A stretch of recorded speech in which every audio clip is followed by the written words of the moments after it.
Hello students, तो आज की स्टूडियो में हम डिस्कशन करेंगे Gandhian economic and rural development, गांधीवादी अर्थशास्त्र और ग्रामीण विकास। आज हम इस सब्जेक्ट का कंप्लीट डिस्कशन करेंगे। तो इस सब्जेक्ट की प्रिपरेशन स्टार्ट करने से पहले आज का वीडियो प्लीज एंड तक जरूर देखिएगा।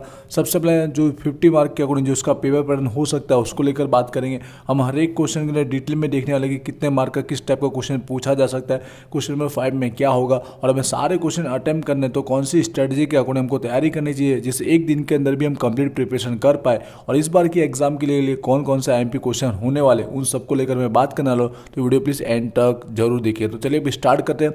तो फटाफट पहले पेपर पैटर्न की हम बात करते हैं। हमारी जो एग्जाम हो रही है वो 50 मार्क एंड 2 आवर के टाइमिंग के साथ होने वाली है और ये फर्स्ट टाइम एग्जाम होने जा रही है। हमारी एग्जाम में टोटल 5 क्वेश्चन देखने को मिलेंगे जैसे आप सबको पता है, और हर एक क्वेश्चन की जो मार्किंग है वो इक्वल रखे जाएंगे।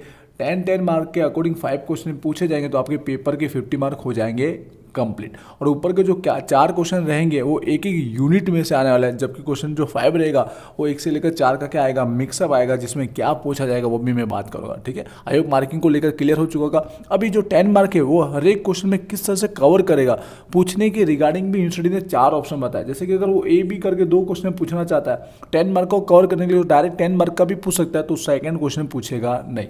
लेकिन अगर उसने 2 क्वेश्चन पूछे तो उसमें मार्किंग 7 और 3 के अकॉर्डिंग भी हो सकता है, 6 और 4 के अकॉर्डिंग भी हो सकता है, या 5-5 के अकॉर्डिंग भी पूछ सकता है। इस तरह से टोटल वो 10 मार्क कवर कर सकता है, चारों में से कोई भी हो सकता है। और साथ साथ में ऑप्शन में आपको गारंटी देखने को मिलेगा, उसी यूनिट के ऑप्शन में उसी यूनिट के आपको क्वेश्चन देखने को मिलेंगे, ऑप्शन रहेगा डेफिनेटली। ठीक है, इसकी हम डिस्कशन करेंगे, पर सबसे पहले क्वेश्चन 5 को हम समझ लेते हैं क्योंकि ये 10 मार्क सबसे ज़्यादा इंपॉर्टेंट होता है लास्ट दिन वालों के लिए भी खास, और रेगुलर वालों के लिए अच्छे मार्क लाने के लिए। क्योंकि हमारे 50 में से जो पासिंग मार्क रखे गए वो हमारे 18 मार्क। अब 18 मार्क पासिंग के अंदर अगर क्वेश्चन 5 में से 10 आउट ऑफ 10 ले आते हो तो आपका हाफ से ज़्यादा काम यहाँ पर कवर हो जाता है। अब यहाँ पर क्वेश्चन 5 में पूछेगा क्या, 3-4 ऑप्शन बताए, लेकिन इकोनॉमिक सब्जेक्ट को देखते हुए बीकॉम और एमकॉम के अकॉर्डिंग भी देखा जाए तो इकोनॉमिक में 100% आपको एमसीक्यू देखने को मिलेंगे। ठीक है, अब जो एमसीक्यू रहेंगे वो किस तरह से पूछे जाएंगे और कितना अटेम्प्ट करें, तो मार्किंग पहले समझिएगा, उसके बाद हम तैयारी भी की बात करेंगे। तो एक एमसीक्यू 1 मार्क का रहने वाला है, जैसे इस बार न्यू सिलेबस में बताया गया, वरना मोस्ट ऑफ पहले जो 2 मार्क के हुआ करते थे, अब 1 मार्क का बोला गया है। तो आपको कितने अटेम्प्ट करने पड़ेंगे, 10 मार्क के लिए 10 एमसीक्यू अटेम्प्ट करने पड़ेंगे। एक बार हेडलाइन जरूर रीड कीजिएगा। ठीक है, अगर 2 मार्क का होगा तो 5 अटेम्प्ट करना होगा, बट जैसा बताएगा उसके अकॉर्डिंग 10 अटेम्प्ट करने रहेंगे। बट आपको दिए गए एक्स्ट्रा, मतलब 12 जितने एमसीक्यू आपको दिए गए होंगे, इस 12 में से आपको 10 अटेम्प्ट करना है। तो याद रखिएगा वो 10 पहले लिखिए जो आपको आते हैं, जिससे आपके 10 आउट ऑफ 10 या कवर हो सके। अब इसकी तैयारी समझिएगा। ठीक है, फर्स्ट टाइम हो रहा है इसलिए प्रीवियस ईयर के एमसीक्यू तो हमारे पास है नहीं, वरना एप्लीकेशन पर 100% फ्री एमसीक्यू टेस्ट अवेलेबल कराई जाती है। दूसरे किसी सब्जेक्ट के लिए, आपके अकाउंटिंग सब्जेक्ट के लिए, फाइनेंशियल अकाउंटिंग के लिए वहाँ पर एमसीक्यू टेस्ट अवेलेबल है। इसलिए बोलना चाहूँगा वीजी स्टडी पॉइंट एप्लीकेशन 100% सभी लोग डाउनलोड जरूर कीजिएगा, फ्री आपको टेस्ट देने को मिलेगी। और आपका कोर्स भी अवेलेबल है, न्यू के अकॉर्डिंग चैप्टर सब अपडेट किए गए, इसलिए रिक्वेस्ट हो सके तो 1 मंथ के लिए आप कोर्स में ज्वाइन होकर अपने सारे प्रैक्टिकल सब्जेक्ट के अच्छे से प्रिपरेशन कर पाएंगे। तो वहाँ से भी आप तैयारी कर पाओगे अदर सब्जेक्ट की। बट इस सब्जेक्ट के लिए आपको आपकी बुक के अंदर, या कुमार प्रकाशन ने इंग्लिश में वाले गुजराती वाले समझ जाएंगे, आपको हर एक यूनिट के अंदर लास्ट में मल्टीप्लाई चॉइस क्वेश्चन दिए गए, एमसीक्यू दिए गए, बहुविकल्पीय प्रश्नों। तो ये 4 यूनिट के आपको रेडी कर लेना, क्योंकि एग्जाम में एक यूनिट में से आपको 3 कम से कम देखने को मिलेंगे, जिससे आपके 12 कवर हो जाएंगे। तो लास्ट दिन वालों के लिए भी रिक्वेस्ट है सभी सब कर लीजिएगा, और लॉन्ग क्वेश्चन जब पढ़ोगे तो उसमें से भी एमसीक्यू निकल के आ जाएंगे। तो इस तरह से आप इसकी तैयारी कर सकते हो। और ऊपर के 4 क्वेश्चन को समझते हैं, तो पहले मार्किंग में बता देता हूँ, फिर आपको स्ट्रेटेजी लाइन पे बताऊंगा। तो मार्किंग मुझे जो लगता है ज़्यादा सूटेबल क्या हो सकता है। ठीक है, ये फर्स्ट टाइम हो रहा है, फिर भी बोलना चाहूँगा टाइमिंग को देखते हुए, और इकोनॉमिक सब्जेक्ट है तो लॉन्ग क्वेश्चन पूछे जाते हैं। लॉन्ग मार्किंग के साथ पूछे, जब 14 मार्क का रहा करता था तो 14 मार्क का एमसीक्यू बनता ही था। तो मुझे लगता है 10 के ऑप्शन में 10 हो सकता है, या फिर ऑप्शन में चेंज करके वो 5-5 भी कर सकता है। मतलब एक क्वेश्चन 10 मार्क का तो ऑप्शन में दूसरा 10 मार्क का, ये ज़्यादा प्रॉबिलिटी है। ऑप्शन में चाहिए तो वो 5-5 के 2 कर सकता है। तो इस तरह से मोस्ट ऑफ लगता है हर एक यूनिट के अंदर सेम तरह से भी पूछा जा सकता है, या बाई चांस किसी यूनिट में चेंज करके वो किसी और के अकॉर्डिंग यहाँ पर पूछा जा सकता है। बट आपको ऑप्शन देखने को मिलेगा। मोस्ट ऑफ ये प्रॉबिलिटी रहेगी कि एक यूनिट में से आपको 2 क्वेश्चन देखने को मिल सकते हैं। यहाँ पे ऊपर 10 मार्क का तो नीचे 2 क्वेश्चन आपको देखने को मिल सकते हैं। 5-5 का भी हो सकता है, 6 और 4 का भी हो सकता है। ठीक है, आई होप ये मार्किंग मोस्ट ऑफ इस तरह से होने की चांसेस है, बाई चांस एग्जाम में चेंज हो सकते हैं। मैन हम तैयारी पे फोकस करेंगे कि जितने टाइप के जिस तरह से भी क्वेश्चन पूछेंगे उसको इजीली कवर कर पाए कम से कम क्वेश्चन याद करके। तो अब स्ट्रेटेजी और आईएमपी की बात कर लेते हो। यहाँ पर मेरे पास इंडेक्स का पेज है, तो यहाँ से आप समझ पाओगे, गुजराती मीडियम वाले भी इजीली समझ पाएंगे क्योंकि सेम टू सेम आपको दिए गए होंगे जो भी क्रम है, और ऐसे मैं बोलने की कोशिश भी करूँगा। और यहाँ पर आप अपने पास बुक जरूर रखिएगा। तो फर्स्ट टाइम एग्जाम होने वाली है, तो मोस्ट ऑफ देखा जाए तो आपको ज़्यादा से ज़्यादा क्वेश्चन रीड करने चाहिए। ठीक है, फिर भी मैं क्वेश्चन देने की बात करूंगा, मैं कम से कम क्वेश्चन दूंगा। जो लास्ट वाले स्टूडेंट्स है उनके लिए खास, और रेगुलर वाले जो रहेंगे वो एक्स्ट्रा क्वेश्चन जरूर पढ़ेंगे कि अगर 10 के अकॉर्डिंग 10 पूछा, 10 के ऑप्शन में 10, तो एक क्वेश्चन निकलने के चांसेस है कि मैं उतने एमपी दे रहा हूँ। लेकिन आपको लगता है कि ज़्यादा क्वेश्चन पढ़ोगे तो 2 के 2 आपको वहीं मिल सकते हैं, इसलिए ज़्यादा क्वेश्चन जरूर पढ़िएगा। तो देखिए फर्स्ट यूनिट है, यहाँ पर पढ़ने और डायरेक्ट क्वेश्चन की ही बात करूंगा यहाँ पर। तो यहाँ पर टोटल 12 क्वेश्चन दिए गए, देखा जाए तो 6 से 7 क्वेश्चन कंपलसरी कम से कम आपको पढ़ने चाहिए। फिर भी मैं 3-4 ही देने की कोशिश करूंगा, एक क्वेश्चन उसमें से निकल जाए उसके अकॉर्डिंग आपको दे रहा हूँ। तो फर्स्ट ये 2 आपको पढ़ना है, 2 को एक ही समझिएगा। ठीक है, जो मॉडर्न इकोनॉमिक है, आधुनिक अर्थशास्त्र, उसका ये टॉपिक है, तो दोनों को एक समझ लीजिएगा। 10 मार्क में पूछा है, दोनों को इन्वॉल्व कर सकता है साथ में। उसी तरह लास्ट में जो पॉइंट नंबर 11 और 12 है, गुजराती वाले के पास सेम टू सेम होगा, अलग नहीं होगा। जो गांधीयन इकोनॉमिक के ट्रस्टशिप वाला जो थियरी है उसकी रिगार्डिंग, ठीक है, ये 2 टॉपिक पढ़ लीजिएगा। इस 4 में से मुझे लगता है एक पूछने के चांसेस ज़्यादा है, इंपॉर्टेंट टॉपिक लगता है इसके लिए। बाकी सब टॉपिक है, इसके अलावा मैनुअल वाला एक टॉपिक है, एक सेल्फ रिलायंस वाला जो टॉपिक है, एक स्वदेशी, इन 3 में से कोई एक होगा, गारंटीड है।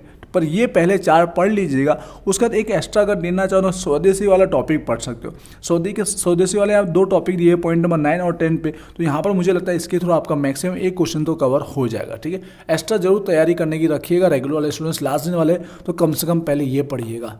फर्स्ट टाइम एग्जाम हो रही है इसलिए एक्स्ट्रा प्रिपरेशन जरूर रखिएगा, और मोस्ट ऑफ सारे हमारे पॉइंट वाइज है तो इजीली आप कवर कर लोगे।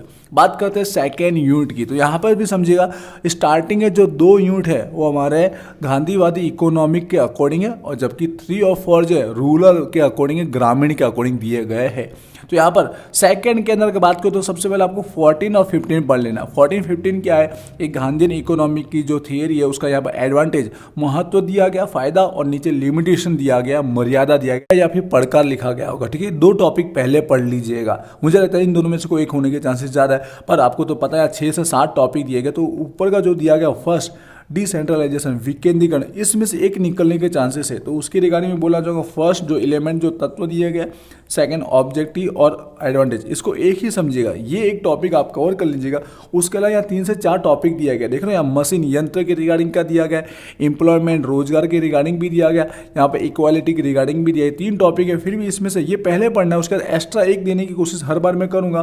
तो यहाँ पे मशीन का जो टॉपिक है ना, यंत्र वाला, पॉइंट नंबर 6 पे, और नीचे उसकी लिमिट दी गई है, लिमिट मतलब मर्यादा हो सकता है, पॉइंट नंबर 8 में, ये कवर कर लीजिए। पहले जो मैंने बताया 5 क्वेश्चन, इसको 5 ना समझ के इसको एक और एक ही समझिएगा या फिर 2 समझिएगा, उसका ये क्वेश्चन रेडी कर लीजिएगा। ठीक है, ये कम से कम की बात है, लास्ट वाले को कम से कम इतना करना ही पड़ेगा रेगुलर। इसके अलावा एक्स्ट्रा 1-2 क्वेश्चन 100% जरूर कीजिएगा, फर्स्ट टाइम एग्जाम हो रही है इसके लिए। बात करें यूनिट नंबर 3 की, यहाँ से चालू हो जाता है रूरल का टॉपिक, ग्रामीण का टॉपिक। ठीक है, अब ग्रामीण में इकोनॉमिक अर्थशास्त्र कैसे काम करता है समझिएगा। तो सारे अगर टॉपिक आप देख रहे होंगे ना, जो इंडस्ट्री ग्रामीण विस्तार में चलती है रूरल में, वो आपको बताए गए हैं। पहले तो आपको बेसिक इसका कवर कर लेना रहेगा, जिसमें बेसिक में आपको जो स्टार्टिंग है जो क्वेश्चन है उसका आपको ऑब्जेक्टिव बता देना है। ठीक है, उसका कैरेक्टरिस्टिक जो उसके लक्षण है वो, फिर इसी तरह सिग्निफिकेशन, उसके महत्व, ये 3 है। पर बोला जो ऊपर के 2 भी देख लीजिए, कोई बड़ी बात नहीं है, आप एक पेज का ये, तो 5 में से एक क्वेश्चन निकलेगा, मुझे 100% ऐसा लगता है। ठीक है, फर्स्ट टाइम हो रही है, फिर भी बोलना चाहूँगा 5 में से एक तो निकलेगा। फिर ये जो टॉपिक दिए गए उसमें 2-2 क्वेश्चन बन रहे, एक तो उसके कैरेक्टरिस्टिक लक्षण बन रहे, उसका इंपोर्टेंस महत्व, 2-2 बन रहे, तो 3-4 इंडस्ट्री बताइएगा, उसमें से कोई एक इंडस्ट्री आप पढ़ जरूर लीजिएगा अच्छे से। इन 5 के लिए अपनी मर्जी से किसी एक के रिगार्डिंग जरूर पढ़ लीजिएगा। ठीक है, ये एक क्वेश्चन के लिए ही आईएमपी थी, 2 के लिए रहेगी नहीं, 10-10 मार्क का 2 ही आएगा, एक में से ज़्यादा जरूर पढ़िएगा। उसके बाद बात करते हैं यूनिट नंबर 4 के लिए। तो यूनिट नंबर 4 में कम ही क्वेश्चन दिए। ठीक है, 7 जितने क्वेश्चन है, जहाँ पर 3 टॉपिक है, एक तो हेल्थ वाला, आरोग्य वाला टॉपिक है, एजुकेशनल वाला टॉपिक है, फिर हमारा अगर यहाँ पर देख रहे होंगे सोशल इंफ्रास्ट्रक्चर, मतलब हमारा सामाजिक आंतरमाળખું, ये 3 टॉपिक के रिगार्डिंग, और ऊपर हमारा बेसिक दिया गया। तो समझिएगा, इसमें से भी आईएमपी अगर बात करूँ तो फर्स्ट जो हमारा सोशल वाला टॉपिक है, सामाजिक वाला, ये टॉपिक कवर कर लीजिएगा। ठीक है, फिर इन तीनों में से मुझे लगता है एजुकेशनल पहले पढ़ लेना चाहिए। शैक्षणिक वाला टॉपिक है ना, ऐसा बोलना चाहिए दोनों पढ़ लीजिए, उसका इंपोर्टेंस महत्व भी पढ़ लीजिए, उसके कॉम्पोनेंट घटक भी पढ़ लीजिए, जिससे मुझे लगता है कि इन 3 में से कोई एक कवर इन 3 क्वेश्चन में से एक लगता है मुझे पूछेगा, ठीक है। बस इसके अलावा एक्स्ट्रा आपका पढ़ना रिस्पॉन्सिबिलिटी कम से कम मैं दे रहा हूँ, याद रखिएगा। लास्ट वालों के लिए खास एक एक क्वेश्चन इनमें से निकलने के चांसेस है। फर्स्ट टाइम एग्जाम हो रही है गुजराती वाले, इजीली आई होप समझ गए होंगे। तो 4 यूनिट के IMP कुछ इस तरह से रहेंगे, जो एक एक क्वेश्चन को कवर करते हुए आपको मिलेंगे। 10 मार्क के अकॉर्डिंग 2 ही क्वेश्चन देखने को मिलेंगे, तो थोड़ा रिस्की रहता है, ज़्यादा जरूर पड़ेगा। आई होप आपको सब कुछ क्लियर हो चुका होगा, ऊपर के 4 क्वेश्चन और MCQ रिगार्डिंग। और बोलना चाहूँगा एप्लीकेशन 100% डाउनलोड जरूर कीजिएगा, आपके सारे प्रैक्टिकल सब्जेक्ट की तैयारी कम से कम टाइम में हो जाएगी। और इंस्टाग्राम पे भी जरूर फॉलो कीजिएगा, जिससे जो भी अपडेट आएगा वो सबसे पहले इंस्टाग्राम पर अपडेट किया जाता है। Wish you all the best, thank you.